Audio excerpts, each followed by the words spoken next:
জোস জোস the ending এজন্যই ফ্যান্টাস্টিক নিশু সিয়ামের জন্য।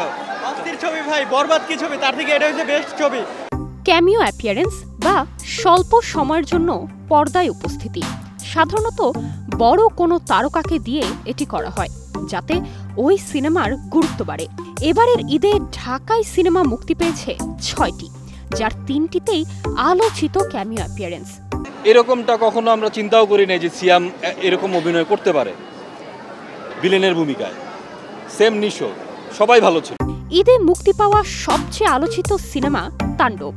রায়হান রাফি পরিচালিত শাকিব খানের এই ছবিতে ক্যামিও দিয়ে চমক দেখিয়েছেন আফরান নিশো ও সিয়াম আহমেদ।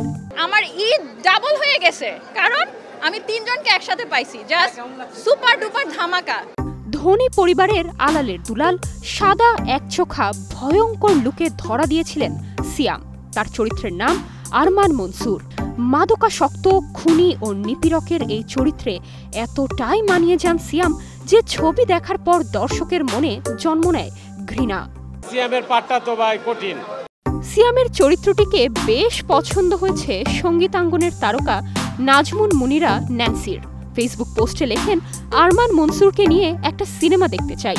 তার এই পোস্টের কমেন্ট বক্সে আবার তাণ্ডবের নির্মাতা রায়হান রাফি লেখেন, ওকে আপু। আফরান নিশো হাজির হয়েছিলেন সিনেমার শেষ দৃশ্যে।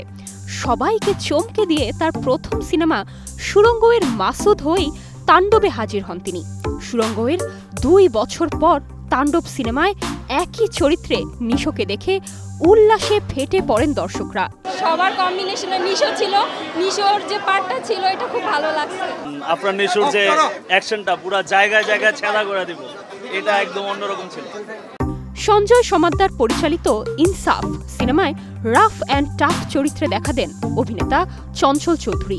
সিয়াম নিশোর ক্যামিওর কথা আগেই ফাঁস হলেও চঞ্চল চৌধুরীর ক্যামিওর বিষয়টি গোপন ছিল, ফলে পর্দায় ন্যাড়া মাথা ও রক্ত মাখা দা নিয়ে রীতিমতো ভড়কে দেন দর্শকদের।